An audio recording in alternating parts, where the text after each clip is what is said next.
उल्टा है, लोग कानून के बारे में सब नहीं जानते हैं, इसी जटिलता के बारे में जानते हैं, कानून में क्या खामियां हैं उसके बारे में लोग नहीं जानते हैं। इसलिए न्याय की प्रक्रिया उसमें न्यायाधीश की तरफ से जो केस लड़ते हैं जिनको जानकारी नहीं है लायक, किंतु नियम के अनुसार समय के कानून जानते हैं, तो उसका प्रतिनिधित्व कौन करते हैं? अधिवक्ता कौन करते हैं? न्यायाधीश के सामने। तो दोनों पक्षों को सुनने के बाद किसी निर्णय पर न्यायाधीश पहुंचता है। तो न्यायाधीश का जो काम है कठिन है, न्याय करना काम होना चाहिए एकदम सही, जिसको कहते हैं दूध का दूध और पानी का पानी कर दे, जैसे हंस करता है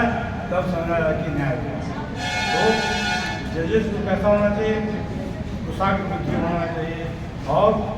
जवाब नहीं होना चाहिए कि हमको न्याय करना है।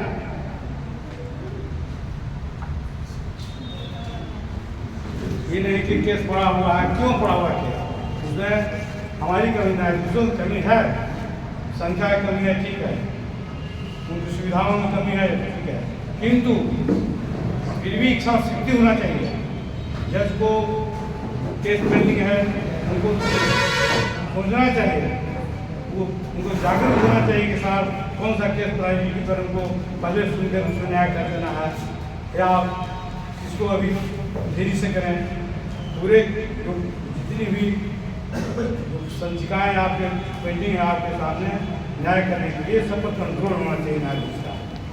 किंतु ऐसा हो नहीं रहा है, या संख्या बहुत ज़्यादा हो गया है और कमी भी है, नहीं कर न्यायाधीशों में भी कमी है, जवाबदेही की कमी है, लैक ऑफ रिस्पॉन्सिबिलिटी है, हम नहीं करेंगे। बहुत सा उदाहरण नहीं देना चाहते हैं, कैसे बहस हो गया दोनों पार्टी का, अब 2 वर्ष तक जेल में नहीं हुआ, ऐसा नहीं हुआ, 4 वर्ष तक जेल में नहीं हुआ। पहले हाईकोर्ट में ऐसा होता था, लोअर कोर्ट में वो हो रहा है, पहले 14 दिन का था, 1 महीने का हो गया कि महीने में ये आदमी जो बहस करने का 1 महीने के अंदर में आपको जजमेंट निर्णय दे देना, किंतु बहस हो गया उसका 600 महीना तो साल भर हुआ, बदल के चले गए, फिर दूसरा हाकिम आ गया तो सुनेंगे तब होगा इस तरह। तो इसके बारे में कोई जब डेट पड़ रहा है, पब्लिक भी जागरूक नहीं है, इतना केसेस संख्या बढ़ गया, इसीलिए भारत सरकार ने एक अल्टरनेटिव डिस्प्यूट रेजोल्यूशन बनाया कि कचहरी का जो प्रक्रिया है, जज बैठ करके न्यायालय में जो निर्णय देते हैं तो उसे जल्दी न्याय नहीं मिल रहा, जल्दी से नहीं न्याय मिल रहा है और मुकदमों का संख्या जो काफ़ी बढ़ते जा रहा है। तो एक अल्टरनेटिव डिस्प्यूट रेजोल्यूशन बनाया जिसके अंदर में एक एक्ट बना है, लीगल सर्विसेज अथॉरिटी एक्ट 1989, जिसके तहत आप लोग क्या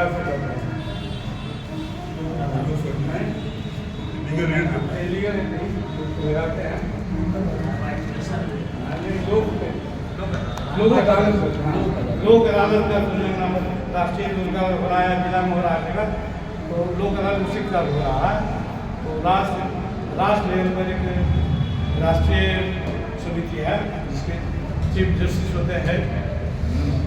और एग्जीक्यूटिव चेयरमैन जो होते हैं, नेक्स्ट जो सीनियर जज है, उसी तरह से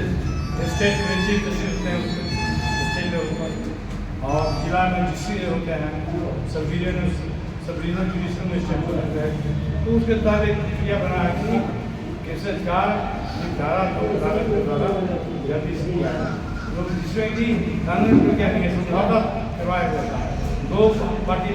आपस में लड़ रहे हैं, दोनों को सुन करके, दोनों को समझा करके केस को समझौता के आधार पर निर्णय दिया जाता है, और वह निर्णय कुछ चैलेंज नहीं हो सकता है, अदालत में एकदम फाइनल ऑर्डर है। तो अच्छी बात है, उसके तहत होना चाहिए, हो रहा है, किंतु उसका भी पालन ढंग से नहीं हो रहा है। हम Bihar state legal service authority के मेंबर सेक्रेटरी भी हम रह चुके हैं बहुत दिनों तक। तो उसमें एक एक्ट में एक सेक्शन है, सेक्शन 19 में कोई भी मुकदमा वहाँ कचहरी में नहीं जाए,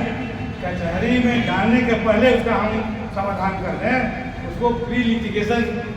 स्टेज कहते हैं। उसमें हम बहुत सा मुकदमा शुरू करवाया कि अपने केस में CGM के यहाँ, सब जज के यहाँ, जिला जज के यहाँ केस फाइल हो रहा है, वह फाइल पहले नहीं हो। अगर वह केस लोक अदालत के माध्यम से अगर होने लायक है, उसका निर्णय होने लायक है, तो उसको पहले इनिशियल प्रारंभिक अवस्था में ही उसको लोक अदालत के सामने ला करके निर्णय कर दिए, तो आगे कचहरी में इसका अवेयरनेस नहीं हो रहा है।